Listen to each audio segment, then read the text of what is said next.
Hello students, I am S.V. Thakur, known as Thakur sir in Delhi. अपना channel physics by Thakur sir. कैसे हैं बच्चों? आपने अल्टरनेटिंग करंट के ग्राफ्स, उसके मीन वैल्यू, उसके root mean square value, RMS value को स्टडी किया। अब हम लोग एसी सर्किट्स और उसके फेजर डायग्राम को पढ़ने जा रहे हैं।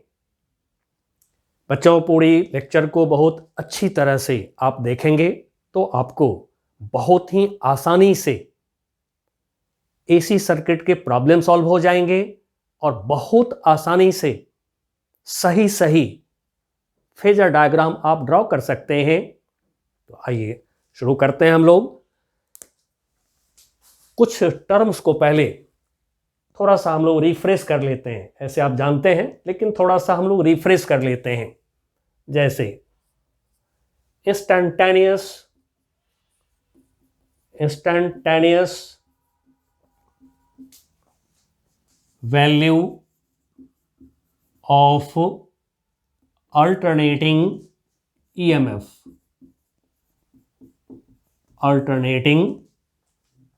ईएमएफ हम लोगों ने इसको एप्सिलॉन से डिनोट किया है। एसी जनरेटर से आपको मिला अल्टरनेटिंग ईएमएफ, जिसको एप्सिलॉन से डिनोट किया हम लोग। इसके लिए जो इक्वेशन लिखे हैं, epsilon equal to epsilon M sine omega T, या फिर इसी के लिए किसी दूसरे बुक में और भी जो टीचर्स हैं वो इसको लिखते हैं this equal to epsilon naught sine omega T. अब एप्सिलॉन एम एप्सिलॉन नॉट क्या है? जैसा कि आपको अब पता है, maximum magnitude of alternating EMF, maximum magnitude of alternating EMF, जिसको आप एम्पलीट्यूड भी कहे हैं, जो पीछे हम लोगों ने डिस्कस किया है। उसमें amplitude of alternating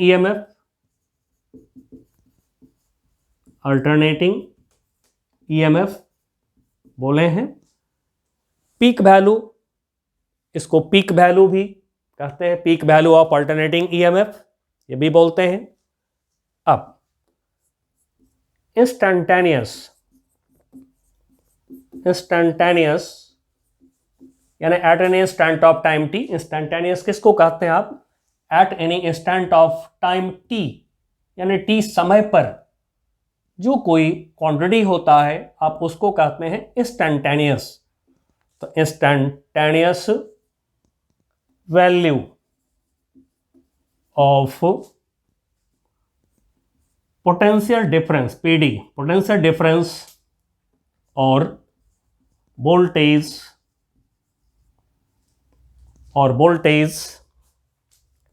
across an element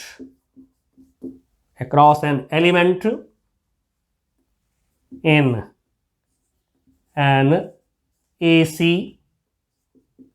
circuit. इसको हम लोग डिनोट करेंगे भी से। सर्किट में जैसे रेजिस्टेंस होते हैं, इंडक्टर होते हैं, कैपेसिटर होते हैं, तो इनके क्रॉस यानी कि रेजिस्टेंस के एक क्रॉस पोटेंशियल डिफरेंस हम उसको भी लिखेंगे, इंडक्टर के क्रॉस पोटेंशियल डिफरेंस उसको भी लिखेंगे, कैपेसिटर के क्रॉस जो पोटेंशियल डिफरेंस होगा हम उसको भी लिखेंगे eight any instant of time, यानी कि इंस्टैन्टेनियस वैल्यू। अब जो इक्वेशन ईएमएफ के होंगे, सेम इक्वेशन, सिमिलर इक्वेशन इसके लिए भी होगा, बिकॉज वोल्टेज है, ये भी वोल्टेज है, एंड सो इक्वेशन सेम होंगे दोनों के। तो फिर V equal to V M sine omega T कोई लिखते हैं, कोई इसको लिखते हैं V equal to V0 sine omega T. अब देखिए जो भी एम है, या फिर इसके जगह पर V0, V0, V0 जो लिखे हैं, this is amplitude of alternating voltage, maximum magnitude of alternating voltage. Alternating voltage को AC वोल्टेज भी बोलते हैं आप, अल्टरनेटिंग करंट को AC करंट भी बोलते हैं। ऐसे AC करंट यदि हम बोलें कभी, तो अपने फिजिक्स में इसको कहा जाता है अल्टरनेटिंग करंट। ठीक है, ये नहीं अल्टरनेटिंग करंट, करंट ऐसे नहीं पढ़ेंगे कभी। AC करंट का मतलब आप पढ़ेंगे अल्टरनेटिंग करंट, और ये हमारे स्टैंडर्ड बुक्स में लिखे जाते हैं, आपके NCERT में भी मिलेंगे, सभी बुक्स में मिलते हैं। तो ये जो हमने लिया instantaneous value of potential difference, instantaneous value of voltage across any element in AC circuit, हम उसको इससे डिनोट करेंगे, या फिर हम इससे डिनोट करेंगे, जिसमें कि ये हो गया maximum magnitude of AC voltage, this is maximum magnitude of AC voltage, या फिर amplitude of AC voltage, peak value of AC voltage भी बोल सकते हैं। अब आगे जो हमारे टॉपिक्स होंगे उसमें हम लोग इस सिंबल को यूज करेंगे, इस इक्वेशन को यूज करेंगे, इस इक्वेशन को यूज करेंगे, इस सिंबल को यूज करेंगे। अब बच्चों, AC सर्किट्स में कौन कौन से एलिमेंट्स होते हैं,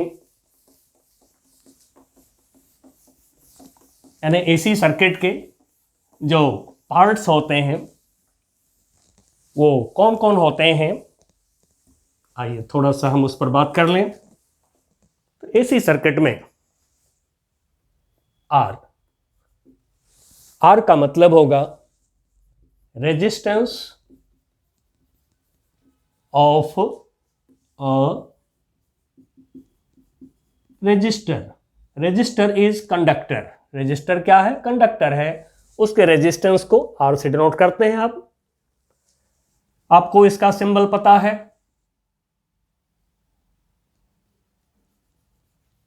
रजिस्टर की रेजिस्टेंस की सिंबल आप 10th क्लास से ही यूज करते आ रहे हैं। अब ये सिंबल देख करके हम समझ जाएंगे किसी भी AC सर्किट में ये रजिस्टर है और इसका रेजिस्टेंस है R। L इज इंडक्टेंस, या फिर सेल्फ इंडक्टेंस बोलिए, इंडक्टेंस सेल्फ इंडक्टेंस एक ही बात है, इंडक्टेंस ऑफ एन इंडक्टर। आप इंडक्टर के सिंबल जान चुके हैं, फिर भी मैं थोड़ा सा इसका सिंबल दे रहा हूं, इस तरह की सिंबल, और साइड में कैपिटल L इंडक्टेंस को लिखते हैं। ठीक उसी तरह से C capacitance, capacitance of a capacitor, capacitance of a capacitor. अब कैपेसिटर के सिंबल जैसा कि आपको ऑलरेडी अब पता है, अब यहां C लिखते हैं, अंदर भी या साइड में भी लिखते हैं लोग, चलिए मैं अंदर लिख रहा हूं C। अब ये 2 एंड्स, कैपेसिटर के 2 टर्मिनल्स, ये 2 एंड्स हो गया इंडक्टर की, ये 2 एंड्स हो गए रजिस्टर के। तो यही 3 एलिमेंट्स आपको मिलेंगे AC सर्किट्स में, register, inductor, capacitor. R for resistance, L inductance self inductance of inductor, C capacitance of capacitor. तब ये 3 एलिमेंट्स हम लोग यूज करेंगे AC सर्किट्स में। चलिए पहचान लिए इसको। अब AC सर्किट में IM या फिर इसके बदले में I0, ये सिंबल डिनोट करता है एम्पलीट्यूड ऑफ AC करंट यानी अल्टरनेटिंग करंट, दूसरा नाम मैक्सिमम मैग्नीट्यूड यानी कि value, maximum magnitude of AC current, या फिर इसके थर्ड नेम पीक वैल्यू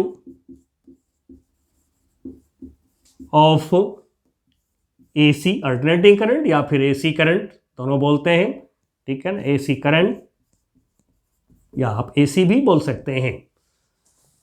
हम लोग इस सिंबल को यूज करेंगे, तो आई नोट जब भी मिलेगा हमें कहीं पर पूरे चैप्टर में आगे, तो आप उसका मीनिंग समझेंगे। Amplitude of alternating current, amplitude is maximum value, maximum magnitude of AC current, peak value of AC current, आप समझेंगे। अब हम लोगों को जैसा कि वोल्टेज के इक्वेशन में दिखाई पड़ा है ओमेगा टी, ऐसे तो इसका नोमेनक्लेचर हम लोग, टर्मिनोलॉजी हम लोग एसी जनरेटर के समय कर चुके हैं ऑलरेडी, फिर भी थोड़ा सा मैं इसको कर रहा हूं। फेज और फेज एंगल, ठीक है, ऐसे शॉर्ट में फेज ही बोलते हैं, बट फेज एंगल भी बोल सकते हैं, बिकॉज ये एक एंगल है, जैसा कि आप देखे हैं कि एसी जनरेटर में ये एक एंगल है। तो फेज और phase angle of AC voltage. अब आगे हम लोग करंट की फेज एंगल जो भी देखेंगे उस पर बात करेंगे, जब सर्किट लेंगे तभी करंट दिखाएंगे, बिना सर्किट का तो करंट दिखा नहीं सकते हैं। एंड एक टर्म और हम लोग यूज करेंगे जिसको फाई से डिनोट करेंगे, फाई। ये फाई, इसको हमारी स्टैंडर्ड बुक्स में बोला गया है फेज कांस्टेंट।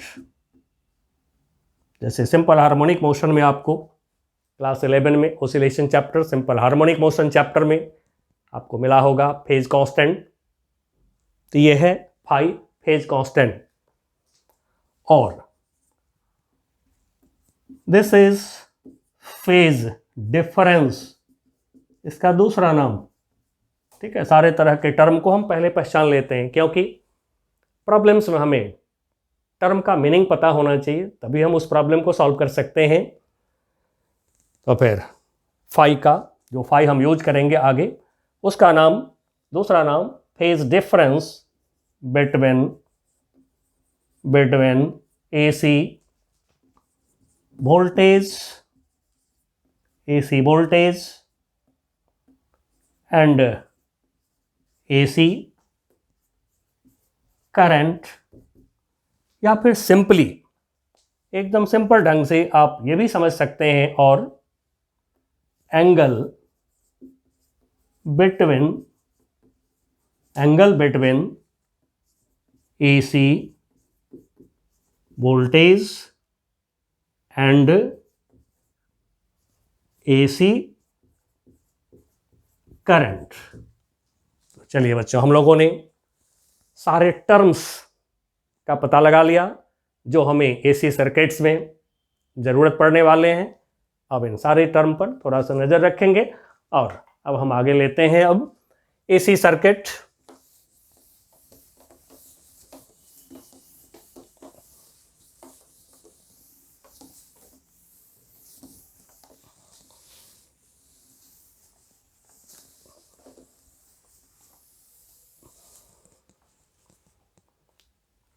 अब एसी सर्किट्स में आगे बढ़ने से पहले थोड़ा सा डीसी सर्किट से इसको कंपेयर कर लेते हैं, क्योंकि डीसी सर्किट आप 10th क्लास से पढ़ते आ रहे हैं, तो कंपेयर कर लेने से आपको बहुत इजी महसूस होने लगेगा। आइए देखते हैं। डीसी यानी डायरेक्ट करंट सर्किट, जैसा कि हम लोग ऑलरेडी फर्स्ट लेक्चर में जान चुके हैं, डीसी सर्किट क्या होता है, एसी सर्किट क्या होता है, सारे को जान चुके हैं फर्स्ट लेक्चर में। तो डीसी सर्किट में क्या सब टर्म है आपको पहले से पता है, इससे कंपेयर कर दे रहे हैं एसी सर्किट को, ठीक है ना। जो एसी सर्किट्स या एसी सर्किट बोलिए, डीसी सर्किट्स डायरेक्ट करंट की सर्किट, अल्टरनेटिंग करंट वाली सर्किट, जिस सर्किट में अल्टरनेटिंग करंट होते हैं आप उसको एसी सर्किट बोलते हैं। अब सबसे पहली बात तो डायरेक्ट करंट का सोर्स आपको ऑलरेडी पता है। सर्किट में ये सिंबल हम लोग यूज करते हैं डीसी सोर्स के लिए, डायरेक्ट करंट के सोर्स के लिए। जनरली ये तो बैटरी होता है। अब ये एक बैटरी है, एक सेल है जिसका पॉजिटिव इलेक्ट्रोड, नेगेटिव इलेक्ट्रोड, इसको पॉजिटिव टर्मिनल, इसको नेगेटिव टर्मिनल बोलते हैं। अब इसके ईएमएफ को लिखा एप्सिलॉन, ठीक है। बैटरी की जो ईएमएफ है इसको लिखा एप्सिलॉन। अब ये ईएमएफ एप्सिलॉन कांस्टेंट होगा किसके लिए? उस डीसी के लिए जो वेरिएबल नहीं है। ये एप्सिलॉन ईएमएफ, ठीक है, एप्सिलॉन जो है ये ईएमएफ हो गया। This EMF will be constant for STD DC, यानी कि कांस्टेंट डीसी के लिए ये कांस्टेंट होगा। अब एसी का सोर्स क्या होता है बच्चों? आपको पता है एसी जनरेटर। अब ये हमने लिया एसी का सोर्स, सोर्स ऑफ एसी, ठीक है। इसके ये 2 एंड्स जहां पर वायर लगाएंगे, सर्किट को जोड़ेंगे, ये 2 एंड्स हो गया। तो ये हमारा सोर्स ऑफ एसी यानी कि एसी जनरेटर। बिल्कुल इसके बगल में हम इसको लिखना चाहेंगे। अब ये जो हमने लिखा है, this epsilon is given by epsilon equal to epsilon naught sine omega T, यानी कि साइन फंक्शन है ये EMF, this is EMF and this is sine function. Sine function है तो फिर ये तो ऑसिलेट करेगा, सीधा उल्टा होगा। तो इस तरह से एक तरफ प्लस एक तरफ माइनस हम लोग नहीं दिखा सकते हैं। चलिए, तो हमने देख लिया source of DC battery, source of AC generator, और जनरेटर से जो हमें ईएमएफ मिलते हैं, EMF equal to epsilon naught sine omega T. Epsilon naught क्या है? Amplitude of alternating EMF. Number 2, सबसे सिंपल सर्किट जो आपने पहली बार देखा होगा छोटे क्लास में, 10th क्लास में, वो मैं ड्रॉ कर रहा हूं।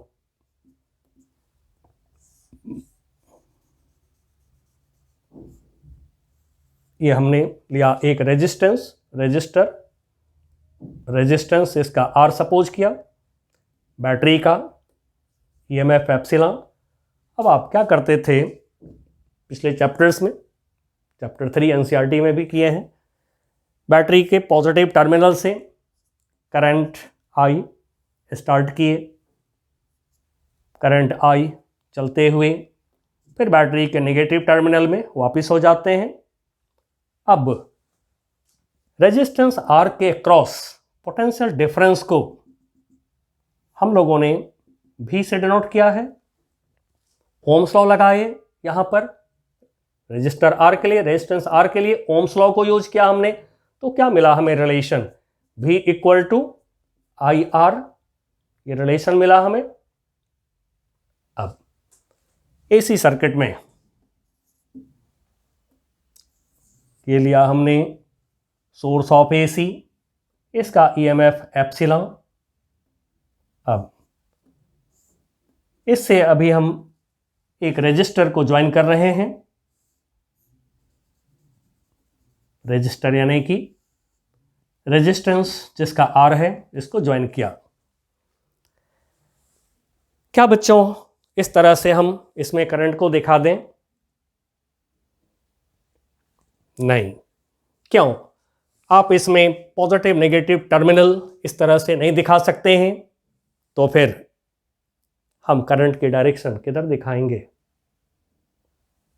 दूसरी बात है कि एसी अल्टरनेटिंग करंट तो आगे पीछे टू एंड फ्रो होते हैं, तो फिर करंट की डायरेक्शन हमें एसी सर्किट में नहीं दिखाना चाहिए। लाइक डीसी सर्किट करंट हमें नहीं दिखाना चाहिए। अब इसमें हम लोग करंट सपोज करते हैं at an instant of time, at time T. सबसे पहले तो वोल्टेज इसके क्रॉस भी सपोज कर लीजिए, ईएमएफ तो सोर्स के पास है, जब करंट आवेगा तो फिर एक पोटेंशियल डिफरेंस होंगे, पोटेंशियल डिफरेंस होगा तभी करंट चलेंगे। तो at time T voltage and current in R भी इंस्टेंटेनियस वोल्टेज, जैसा कि हमने शुरू में बता दिया है, आपको यूज करते चलेंगे। भी लिखा हमने at an instant of time T, AC voltage को भी लिखा, एंड करंट को लिखा आई। अब यहीं पर बच्चों बहुत ही इजी कॉन्सेप्ट मैं आपको सिखा देता हूं, इस पर नजर रखेंगे तो आपको एसी सर्किट बहुत ही आसान महसूस होगा, बहुत ही इजी महसूस करेंगे एसी सर्किट को। अब वो क्या है, मैं इसका यूनिट लिख रहा हूं, भी पोटेंशियल डिफरेंस आप सबको पता है, यूनिट इसका क्या होता है, वोल्ट। आई करंट है, इलेक्ट्रिक करंट, यूनिट क्या होता है इसका, एम्पियर।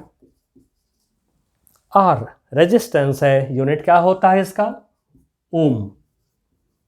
अब देखिए मैं यहां पर ये लाइन जो लिखा हूं, इस लाइन को आप याद रखेंगे तो आपको एसी सर्किट की प्रॉब्लम कभी मुश्किल नहीं लगेगा। मैंने कहा था कि सीक्वेंस में सारे चैप्टर्स को आप, सारे लेक्चर्स को आप देखेंगे, फिर आपको एसी सर्किट बहुत आसान लगेगा। तो फिर आप इस लाइन को याद रखेंगे।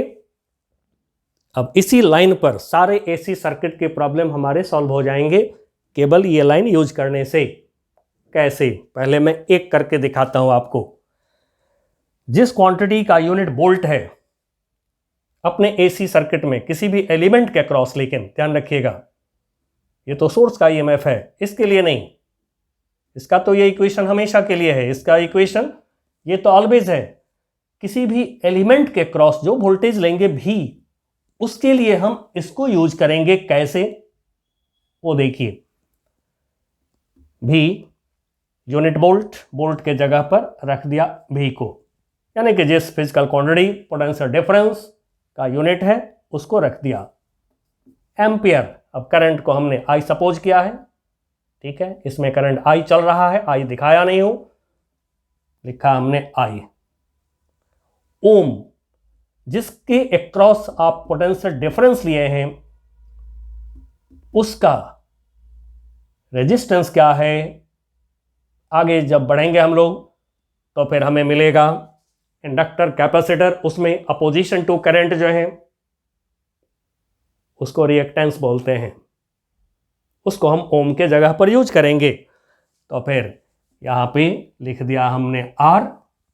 अब देखिए भी का इक्वेशन आपको पता है, जो भी का इक्वेशन है ये आपको पता है, भी नॉट साइन ओमेगा टी।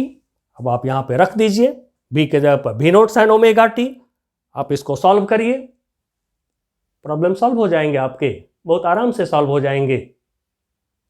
तो चलिए बच्चों, ये हमने एक आपको बहुत ही अच्छा टेक्निक दिखा दिया हूं, इस लाइन पे नजर रखे रहेंगे, मैंने टिक लगा दिया है। अब किरचॉफ्स लॉ जैसे आप यूज करते हैं डीसी सर्किट्स में, एसी सर्किट में भी आप यूज कर सकते हैं।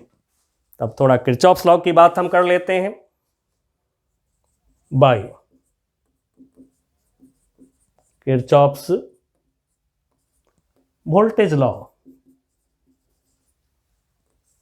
या लूप रूल बोलते हैं आप इसको, लूप रूल, यदि इसको हम लगाते हैं इस लूप में, कुछ लूप का चलिए नाम रख लेते हैं, सपोज ए बी सी, तो इन लूप ABCA। अब इस लूप में एक चक्कर लगाइए। तो जैसा कि हमने आपको सिखाया है, पढ़ाया है, कैसे फिंगर रखते हुए एक चक्कर लगाइए।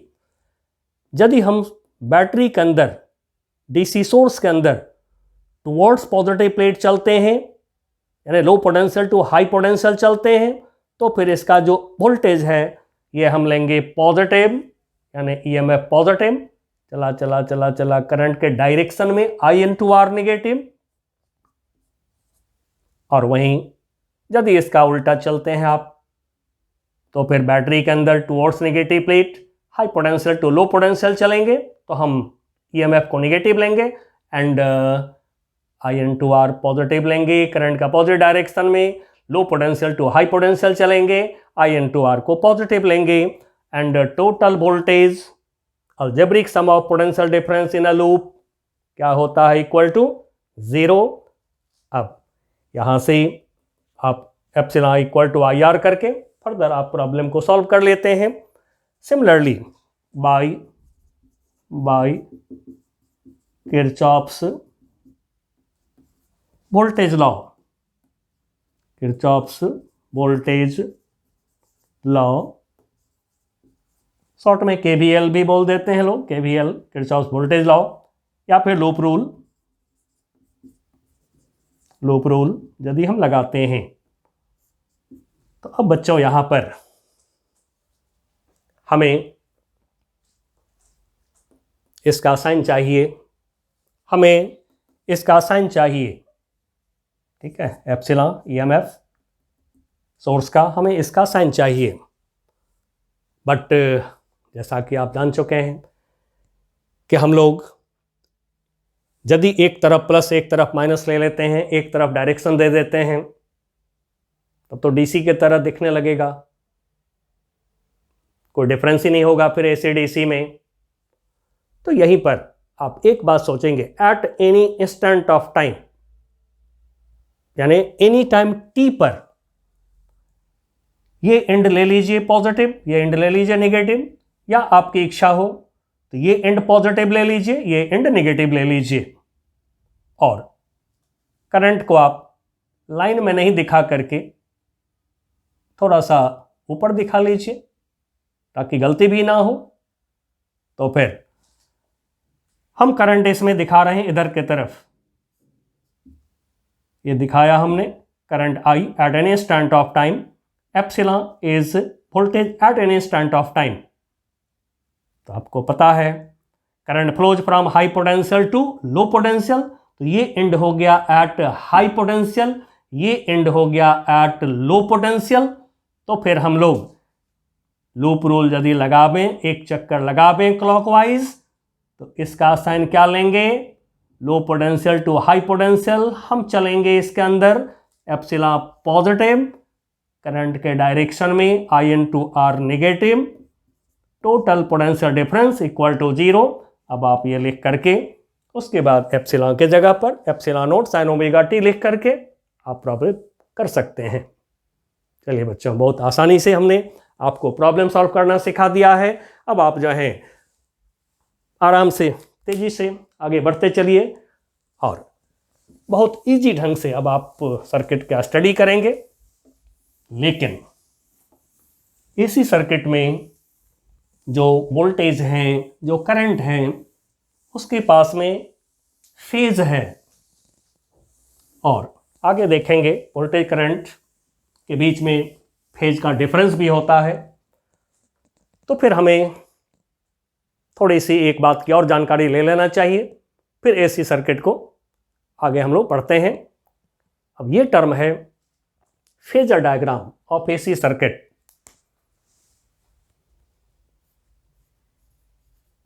Phasor diagram of N AC circuit,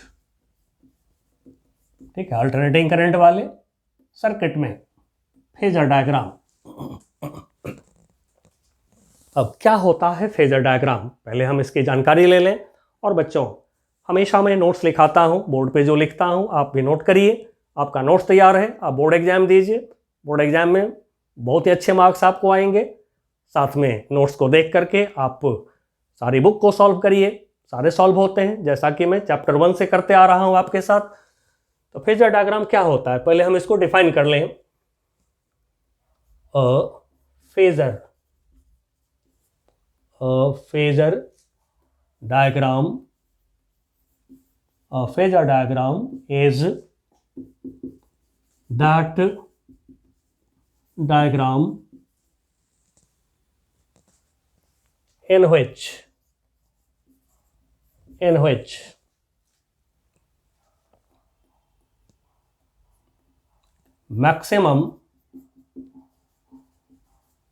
maximum magnitude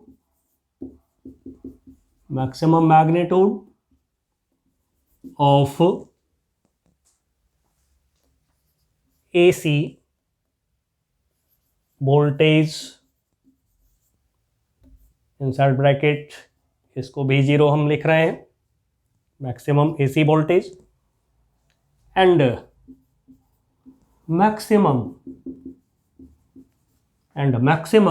magnitude of AC current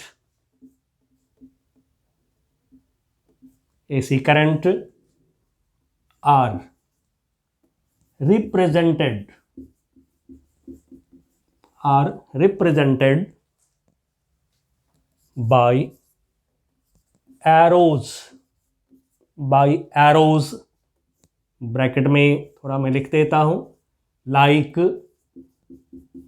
vectors and both,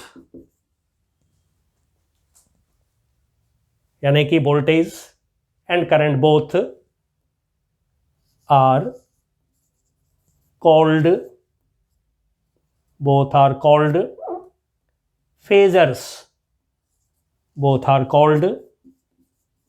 phasors,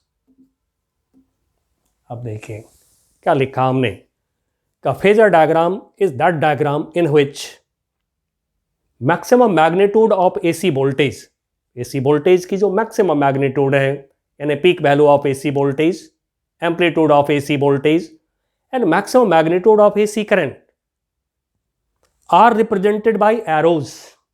इनको एरोज से आप रिप्रेजेंट करते हैं लाइक दिस, ऐसे।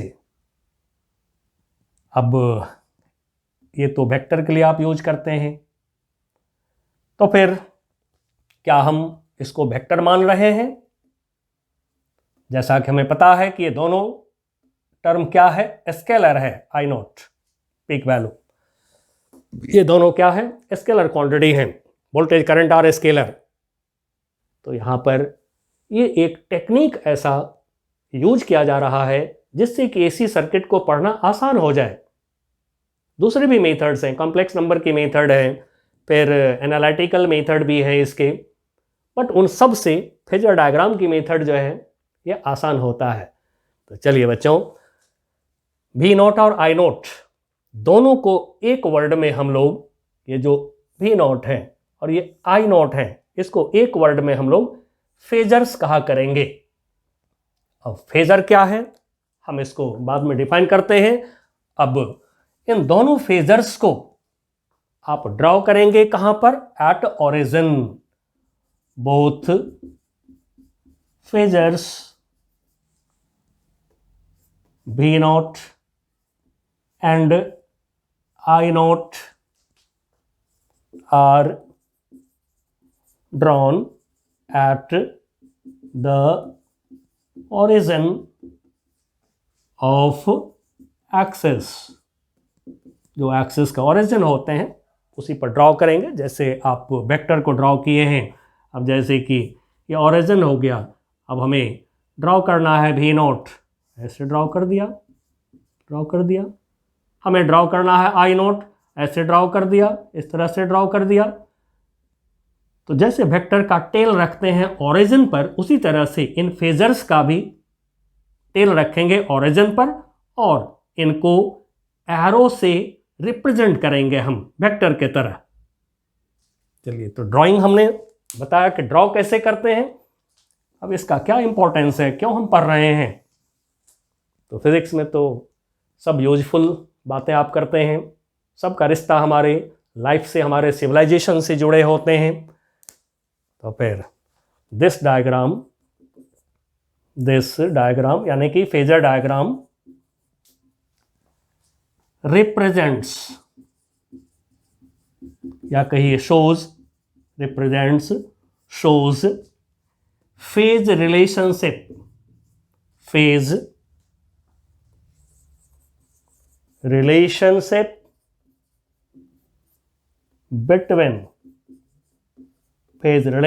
between AC voltage and AC current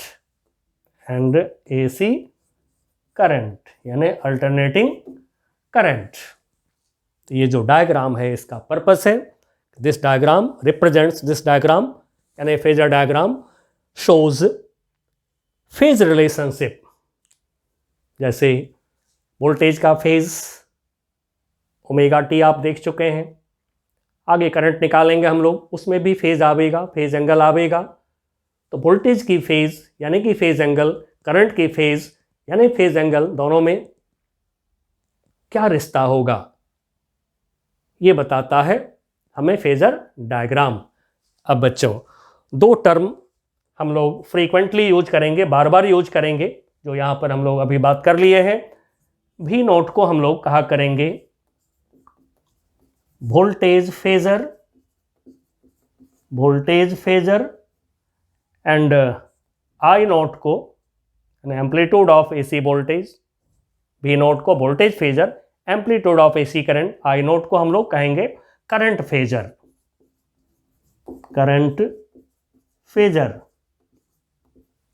अब इतनी बात करने पर आपको लग रहा होगा कि फेजर को तो हम लोग वेक्टर की तरह ट्रीट कर रहे हैं, फेजर को हम लोग वेक्टर जैसा फील कर रहे हैं। बिल्कुल सही आप फील कर रहे हैं। आइए अब हम फेजर को डिफाइन कर देते हैं। यदि हमसे पूछता है कोई what is a phasor, phasor क्या होता है, तो आइए देखते हैं फेजर क्या होता है। What is a phasor? Phasor, phasor is a vector. A phasor is a vector of maximum magnitude,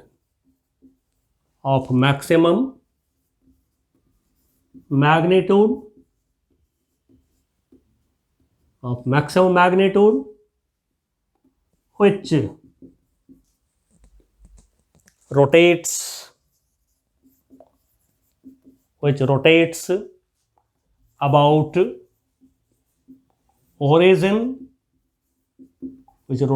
about origin, with uniform angular speed। अब एंगुलर स्पीड को आप क्लास 11 से ही ओमेगा लिखते आ रहे हैं। with uniform angular speed omega in anti-clockwise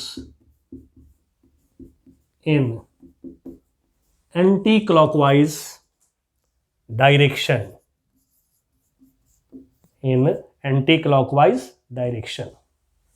अब देखिए बच्चों, एंटी क्लॉकवाइज या फिर इसको काउंटर क्लॉकवाइज भी बोलते हैं आप।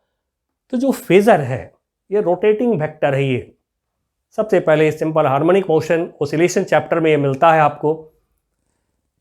जब कोई सर्कुलर मोशन होते हैं with uniform angular speed omega, यानी यूनिफॉर्म सर्कुलर मोशन होते हैं, तो वहाँ पर आपने पढ़ा होगा यूनिफॉर्म सर्कुलर मोशन का सर्कल के किसी भी डायमीटर पर जो प्रोजेक्शन होता है वो सिंपल हार्मोनिक मोशन करता है।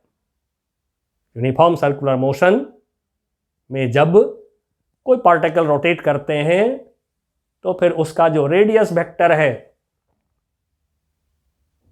उसको फेजर कहते हैं। रेडियस वेक्टर यानी रेडियस तो रोटेट करता रहता है। तो यही है फेजर कि a phasor is a vector of magnitude, maximum magnitude का वेक्टर होता है phasor, which rotates about origin with uniform angular speed omega in anti clockwise direction in counter clockwise direction.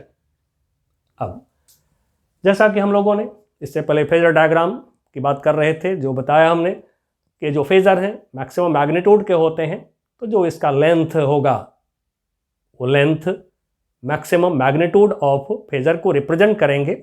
आइए थोड़ा सा इसका प्रॉपर्टीज हम लोग देख लेते हैं फेजर की। प्रॉपर्टीज ऑफ फेजर, फेजर की properties. Number 1, a phasor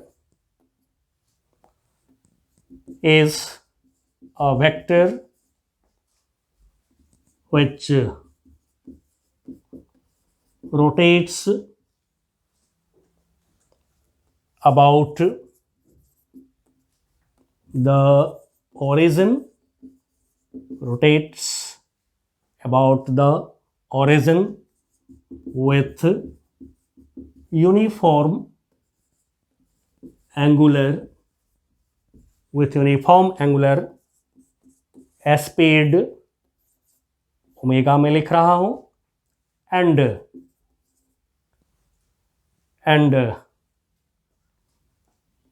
the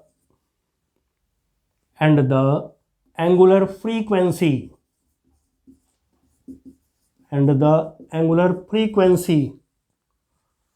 of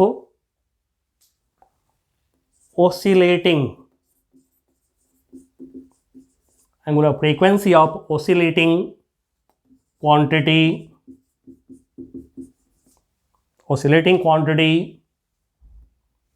अब oscillating quantity हमारा जो है यह है AC voltage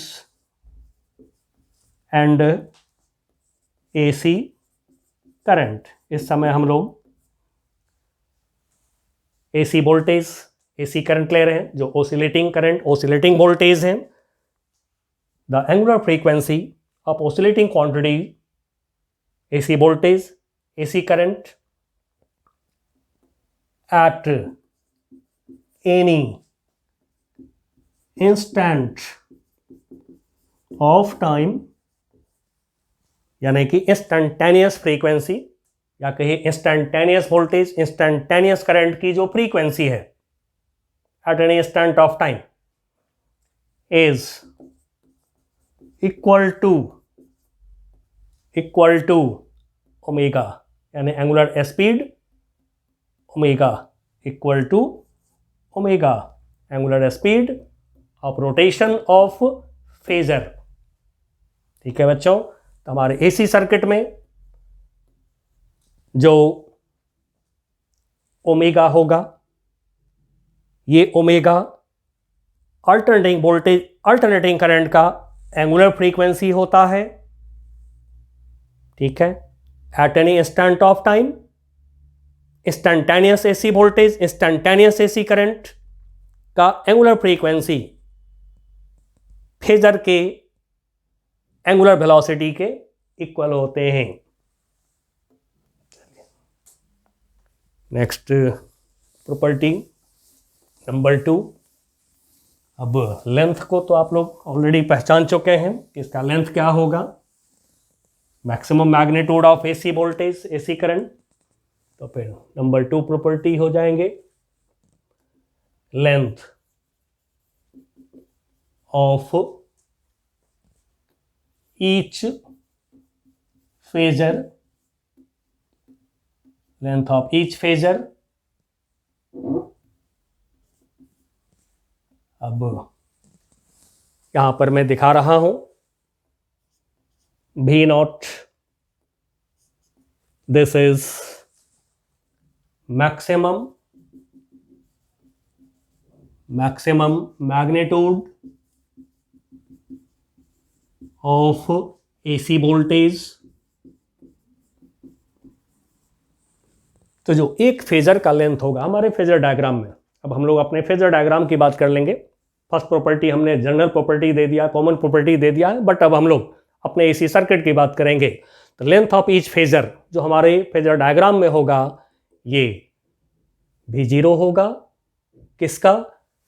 maximum voltage of AC, maximum magnitude of AC voltage.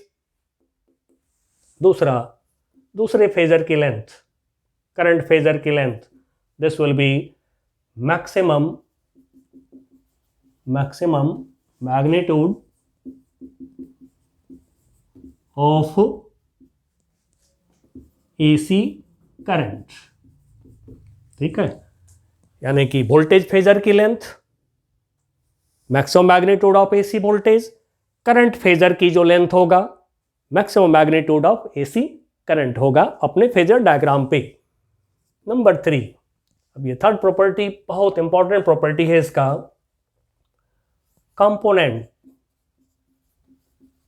Components या फिर प्रोजेक्शन बोल दें, projections of voltage phasor,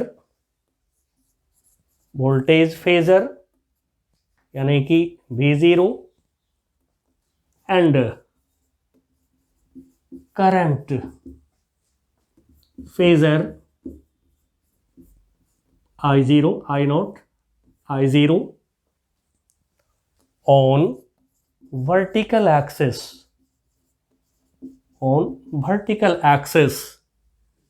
are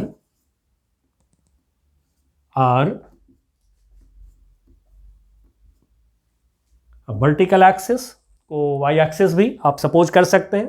ठीक है, या आप सीधे वर्टिकल एक्सिस, जैसे ये हो गया हमारा एक एक्सिस, इस पर परपेंडिकुलर ये हो गया वर्टिकल एक्सिस। ठीक है, इसको हॉरिजॉन्टल मान लें, ये वर्टिकल हो गया। यदि आप इसको एक्स एक्सिस लेते हैं, इसको वाई एक्सिस आप सपोज कर सकते हैं।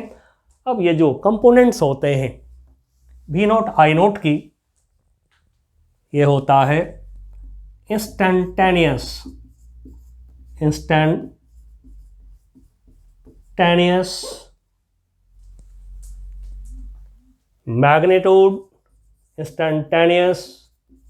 मैग्नीट्यूड ऑफ AC वोल्टेज, इसको V से डिनोट कर रहे हैं, एंड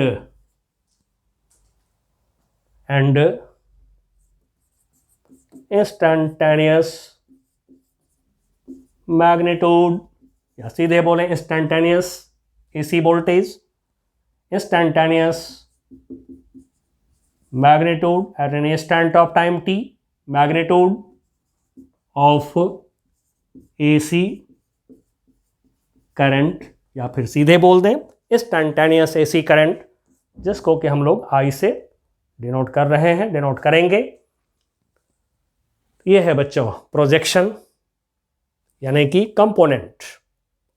जैसे वेक्टर का कंपोनेंट करते हैं, आप पढ़े हैं कि कोई वेक्टर है A, अब इस वेक्टर A का कंपोनेंट करते हैं, टेल पर लेते हैं ओरिजिन, लिया हमने एक्स एक्सिस, ले लिया हमने वाई एक्सिस।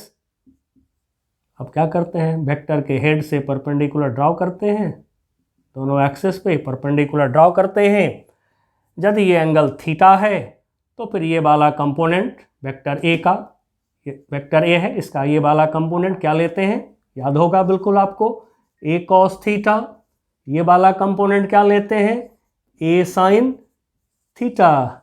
अब देखिए बच्चों, यदि यहाँ पर हम V0 ले लें, यदि यहाँ पर V0 ले लें, वोल्टेज फेजर ले लें, तो ये वाला कंपोनेंट हो जाएगा V0 साइन थीटा।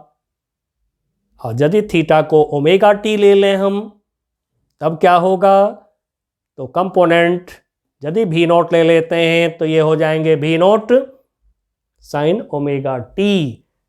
उसी तरह से यदि हम इसको करंट ले लें, आई नॉट ले लें, ये एंगल थीटा, तो ये होगा आई नॉट साइन थीटा, ठीक है। या थीटा ओमेगा टी ले लें तो फिर इसको आई नॉट ले लेंगे तो आई नॉट साइन ओमेगा टी। चलिए आगे हम लोग इस पर और डिटेल में बात करेंगे। थोड़ा सा रिवीजन बीच बीच में मैं आपको दे रहा हूं जिससे कि एकदम इजी हो जाए आपका एसी सर्किट। एक प्रॉपर्टी और हम लेंगे इसका,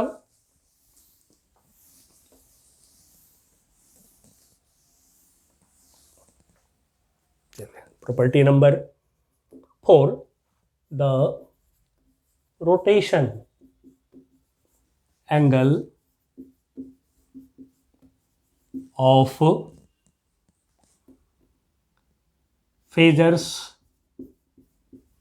the rotation angle of phasors represents या बोलिए इक्वल टू, रिप्रेजेंट्स या इक्वल टू फेज, फेज या फिर इसको बोले phase angle, phase angle of those phasors। अब वोल्टेज फेजर जितने एंगल से रोटेट करता हुआ आपको महसूस होगा, करंट फेजर जितने एंगल से रोटेट करता हुआ आपको महसूस होगा, वो होगा phase of voltage phasor and current phasor. और वही होता है फेज एंगल, जितने एंगल से फेजर रोटेट करते हैं एंटी क्लॉकवाइज डायरेक्शन में, उतने ही एंगल फेज कहलाता है फेजर के लिए, ठीक है। चलिए बच्चों, फेजर डायग्राम पहचान गए, फेजर को पहचान गए, फेजर की सारी प्रॉपर्टीज को पहचान गए। अब हम लोग लेते हैं पहला एसी सर्किट और उसको फेजर डायग्राम पर यूज करते हैं। चलिए अब ले रहे हैं AC circuit with only R, यानी कि ओनली रजिस्टर।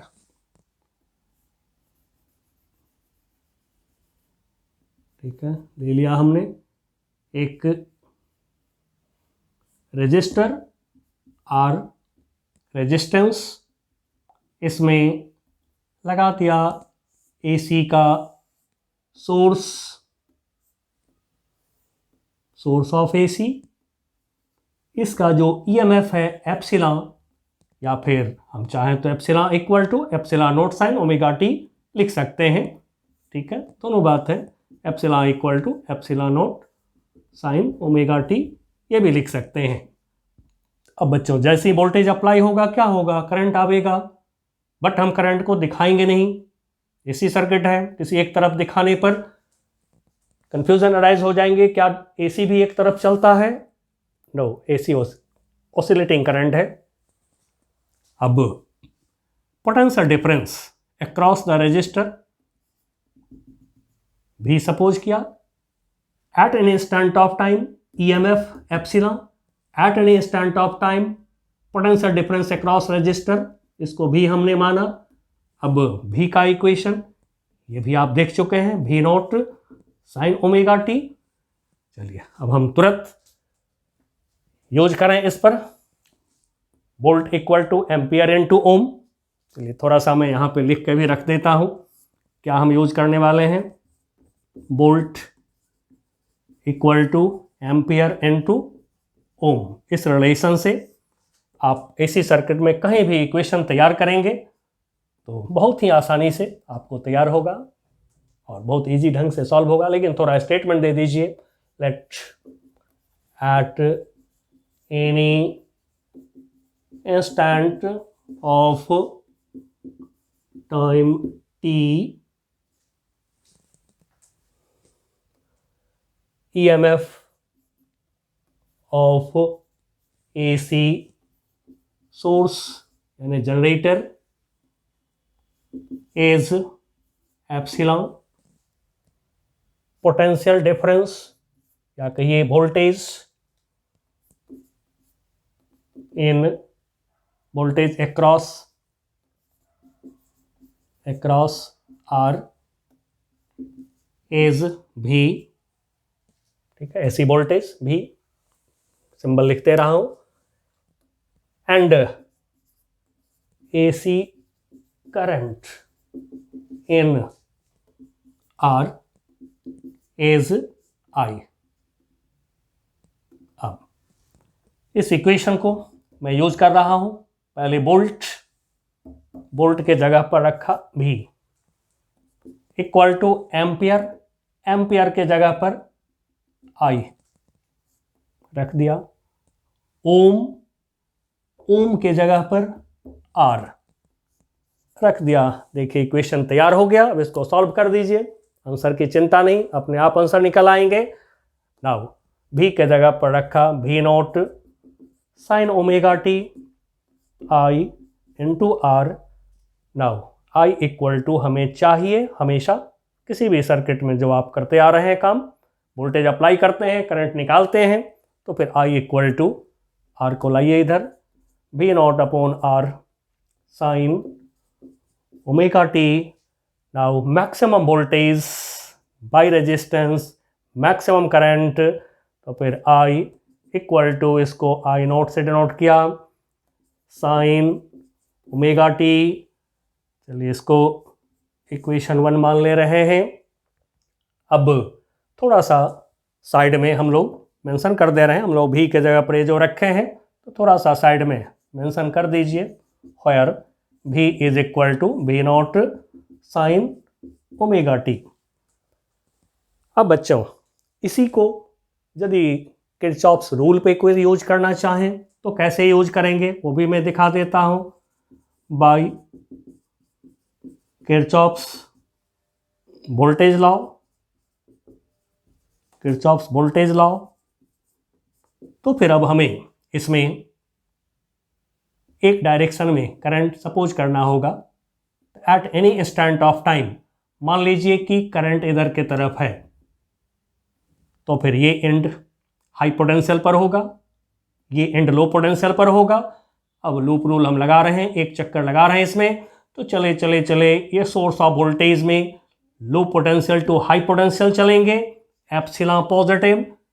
चले इसमें करंट इधर होगा, तो फिर करंट के डायरेक्शन में I into R negative, total potential difference in a loop equal to 0। Now epsilon equal to I into R कर दें, एप्सिलॉन के जगह पर epsilon naught sine omega T को रख दीजिए, तो फिर I इक्वल टू हो जाएंगे epsilon naught sine omega T upon R। अब देखिए ये क्या है, मैक्सिमम EMF है, बाय रेजिस्टेंस मैक्सिमम करंट हो जाएंगे, तो फिर आप इसको लिख सकते हैं I equal to I0 sine omega T. इस तरह से कोई किरचॉफ्स लॉ लगा करके भी सॉल्व करेंगे तो रिजल्ट में कोई दिक्कत नहीं आता है। चलिए दोनों मेथड आप ध्यान रखेंगे।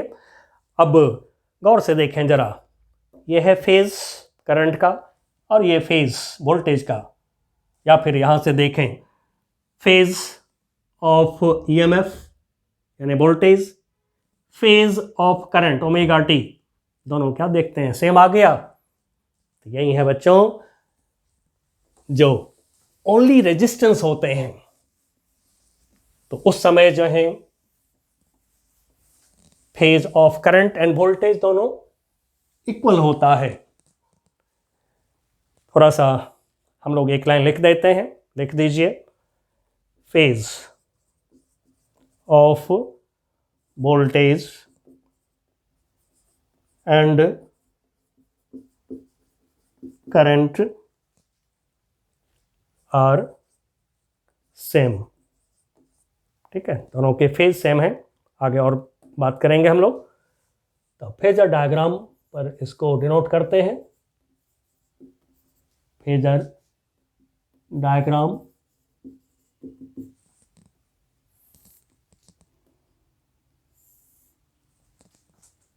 Horizontal line, vertical line, horizontal line, ले लीजिए, ले लिया, दिस इज ओरिजिन। अब आप चाहें तो इसको एक्स एक्सिस, इसको वाई एक्सिस भी लिख सकते हैं, ठीक है, बहुत लोग लिखते हैं, जैसे ये बोल दिया इसको एक्स एक्सिस, इसको बोल दिया हमने वाई एक्सिस, ठीक है।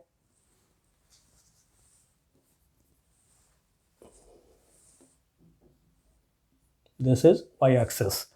अब जैसा कि हमने बताया कि फेजर डायग्राम में हम लोग मैक्सिमम वोल्टेज वी नोट को एज वेक्टर एरो से रिप्रेजेंट करेंगे। रिप्रेजेंट कर दीजिए, तुरंत कर दिया, बगल में लिख दीजिए V0, हो गया। फेजर डायग्राम पर दिखा दिया हमने वोल्टेज फेजर को, यानी कि मैक्सिमम मैग्नीट्यूड ऑफ वोल्टेज को दिखा दिया। अब जो फेज एंगल है ओमेगा टी, इसको दिखा दीजिए, लेकिन एंटी क्लॉकवाइज, ध्यान रहे एंटी क्लॉकवाइज ओमेगा टी। अब ये जो फेजर है, ये फेजर रोटेट करता है, एक्चुअली ये रोटेट करता है एंटी क्लॉकवाइज, यही हम लोग डेफिनेशन में दिए हैं।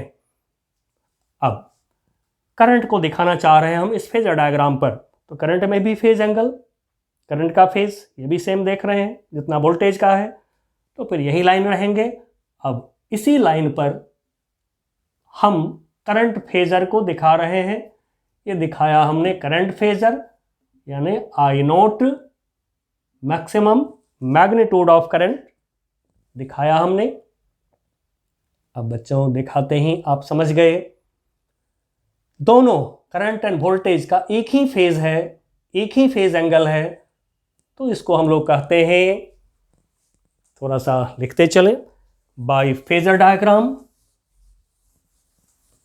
बाय फेजर डायग्राम,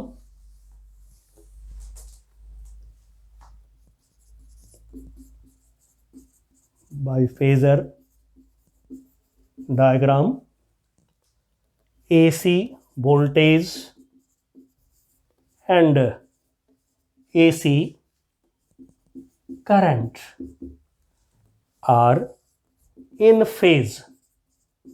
अब देखिए इन फेज का मतलब सिंपल मीनिंग हमने इससे पहले लिख दिया है, सेम फेज जब होते हैं, सेम फेज एंगल जब होते हैं, तो वहां पर ये वर्ड यूज होता है इन फेज। और जब फेज एंगल सेम नहीं होगा तो out of phase word use किए जाएंगे। और इन फेज, अब फाई की बात कर लें, करंट वोल्टेज के बीच कोई एंगल नहीं है, दोनों एक ही लाइन के लॉन्ग है, एंड सो दोनों एक साथ रोटेट करता है, इनके बीच में कोई एंगल नहीं होता है, क्योंकि फेजर का स्पीड तो ओमेगा है, वी नोट का भी ओमेगा, आई नोट का भी ओमेगा, एक ही स्पीड से दोनों यदि घूमेगा तो इनके बीच कोई एंगल तो बनेंगे नहीं, and so phase constant, phase constant phi is 0, या फिर फाई का दूसरा नाम जो आप जान चुके हैं, और phase difference, phase difference between AC voltage and AC current, ठीक है। फेज डिफरेंस को भी फाई से डिनोट करते हैं, फेज कांस्टेंट जैसा टर्मिनोलॉजी हम लोग शुरू में कर चुके हैं। करंट ऐसे मैं ब्रैकेट में लिख देता हूं, फाई इज 0। इस तरह से ये फेज का रिश्ता बताता है, फेज रिलेशनशिप बताता है फेजर डायग्राम, जो आपको भी बता रहा है।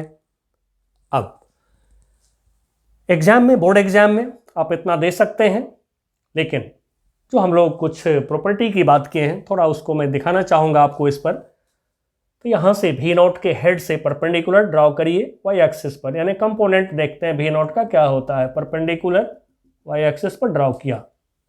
चलिए थोड़ा सा टेढ़ा हो गया, परपेंडिकुलर ड्रॉ करना है हमें वी नोट से, ठीक है। ये परपेंडिकुलर हमने ड्रॉ किया, ठीक है। दिस इज आई नोट, ये आई नोट है हमारा। अब जैसे अभी रिजोल्यूशन करके दिखाए थे वेक्टर में, ये एंगल ओमेगा टी है, तो वी नोट का कंपोनेंट इधर के तरफ क्या होगा, भी नोट कॉस ओमेगा टी, इधर की तरफ क्या होगा, भी नोट साइन ओमेगा टी। अब देखिए हम लोग इंस्टेंटेनियस वैल्यू को भी से डिनोट कर रहे हैं, at an instant of time, voltage को भी से डिनोट कर रहे हैं, तो फिर यहां पर आप चाहें तो भी लिख सकते हैं। अब मैं यहां पर दिखा देता हूं, ये जो लेंथ हो गया, दिस इज भी नॉट साइन ओमेगा टी, पहचान लीजिए। आप चाहें तो यहां पर लिख सकते हैं भी, तो भी not sine omega T, actually ये भी हो गया इंस्टेंटेनियस वैल्यू ऑफ वोल्टेज बता देता है, कंपोनेंट या कहिए प्रोजेक्शन ऑफ फेजर। तो वोल्टेज फेजर का प्रोजेक्शन ये हो गया भी not sine omega T, instantaneous value of voltage. Similarly current से यहां से परपेंडिकुलर ड्रॉ करिए, चलिए मैं थोड़ा मार्क कर देता हूं कहां से कहां तक, ये ओरिजिन पर मार्क है, ये हमारा ये ओरिजिन के सामने है। नाउ आई नोट से परपेंडिकुलर ड्रॉ करिए, ड्रॉ कर दिया। अब ये जो लेंथ है, ये लेंथ, इसको दिखाने के लिए थोड़ा सा मैं इसको साइड कर रहा हूं, omega T. Now this length is, ये लेंथ ये होगा हमारा आई नोट का कंपोनेंट वाई एक्सिस के अलोंग। तो जरा देखिए ये एंगल ओमेगा टी है, तो फिर ये कंपोनेंट क्या होगा, आई नोट साइन ओमेगा टी, और आई नोट साइन ओमेगा टी क्या है, instantaneous value of AC current. तो इस तरह से जो फेजर की प्रॉपर्टी हम लोग देखे हैं कि भी नोट का आई नोट का जो वर्टिकल एक्सिस पर जो कंपोनेंट होते हैं ये इंस्टेंटेनियस वैल्यू को दिखाते हैं। ठीक है, कई सारे लोग कई सारे बुक्स में यहाँ पर भी लिखते हैं, ये भी लिखते हैं, यहाँ पर आई लिख लेते हैं, वो भी ठीक है। चलिए बच्चों, तो एक फेजर डायग्राम हमने ड्रॉ कर लिया बहुत आसानी से। अब थोड़ा सा हम लोग ग्राफ दिखाना चाहेंगे इस समय, वोल्टेज और करंट का ग्राफ क्या होगा। ठीक है, इसको दिखाना चाहेंगे हम लोग। तो आइए लेते हैं ग्राफ्स ऑफ भी एंड आई। ऐसे तो ग्राफ ड्रॉ कर चुके हैं ऑलरेडी, लेकिन फिर भी ग्राफ ड्रॉ करके थोड़ा सा देखें। इधर के तरफ टाइम लिया हमने। Now peak value of voltage positive, peak value of voltage negative. Similarly current का पीक वैल्यू ऊपर पॉजिटिव नीचे नेगेटिव। तो हम लोगों ने ग्राफ ड्रॉ किया साइन कर्व 1 साइकिल के लिए। मैं ड्रॉ कर रहा हूं यहां पर 0 टाइम मैक्सिमम हाईएस्ट पॉइंट के corresponding time T/4 capital T time period of AC, time period of AC voltage 1 cycle of AC का time capital T T/4 time T/2, फिर मैक्सिमम के कॉरेस्पॉन्डिंग अपोजिट डायरेक्शन में maximum, इसके corresponding time क्या मिला हमें 3T/4 and पूरा time 1 cycle का टाइम कैपिटल T। ठीक है, ये हाइट सेम रखना है हमें, ये दोनों हाइट सेम होगा। अब ये ग्राफ आप ऑलरेडी देख चुके हैं फॉर भी फॉर जान चुके हैं। अब AC वोल्टेज के लिए ये ग्राफ हुआ हमारा। अब करंट का इक्वेशन देखिए, बिल्कुल ये भी साइनोसॉइडल, ये भी साइनोसॉइडल, ये भी साइन का फंक्शन, ये भी साइन का फंक्शन, तो ग्राफ तो सेम होगा। फेजर डायग्राम पर हम लोगों ने आई नोट का वैल्यू थोड़ा छोटा लिया है क्योंकि करंट को रेजिस्टेंस अपोज करता है। तो यहाँ पे वोल्टेज की वैल्यू बड़ा रखेंगे, पीक वैल्यू ऑफ वोल्टेज यानी हाइट बड़ा रखेंगे, पीक वैल्यू ऑफ करंट यानी करंट के ग्राफ का हाइट थोड़ा छोटा कर देंगे। बट ओमेगा सेम है दोनों में, तो फिर टाइम पीरियड सेम है एंड सो ग्राफ का नेचर बिल्कुल वहीं रह जाएंगे, सेम रह जाएंगे। इधर भी उसी तरह से जितना हाइट आप यहां लेंगे उतना ही हाइट यहां पर लेंगे। चलिए, तो ये हो गया करंट के लिए, for current, for I for AC current. अब यदि इसको हम लोग ओमेगा टी रख करके दिखाना चाहें इसी ग्राफ को, तो फिर हम लोग इक्वेशन में ओमेगा टी को थोड़ा सा सॉल्व करके देखें। ठीक है, ओमेगा टी के कॉरस्पॉन्डिंग भी ग्राफ कभी कभी हमें ड्रॉ करना होता है। इधर लिया हमने ओमेगा टी, यानी कि एंगल, ये एंगल हो गया वोल्टेज के लिए, same angle omega T current के लिए है। अब V और I दोनों हम लोग लिए हैं इस एक्सिस पर, तो थोड़ा मेंशन कर दें V and I, V and I। ठीक है, दोनों रखें एक ही ग्राफ पर। सिमिलरली यहाँ भी हम लोग इस लाइन पर लेंगे V एंड I। अब ओमेगा टी का एक दो वैल्यू चेक करते हैं। ओमेगा टी जब हम लोग t इक्वल टू 0 लेंगे, जब t इक्वल टू 0 डालेंगे तो ओमेगा इंटू 0 0 होगा। नाउ साइन 0 0, साइन 0 0, यानी कि स्टार्टिंग पॉइंट तो यही रह जाएंगे हमारे। फिर जब t के जगह पर t/4 रखेंगे तो ओमेगा को 2π/t लिखिए, लिख लिया। t के जगह पर, स्मॉल t के जगह पर t/4 रखिए। एंगल क्या देखते हैं, π/2 हो गया, तो यहां पे एंगल π/2। अब नेचर तो ग्राफ का वही रहेगा, हम एंगल को मार्क करते हैं, थोड़ा सा बड़ा हो गया है।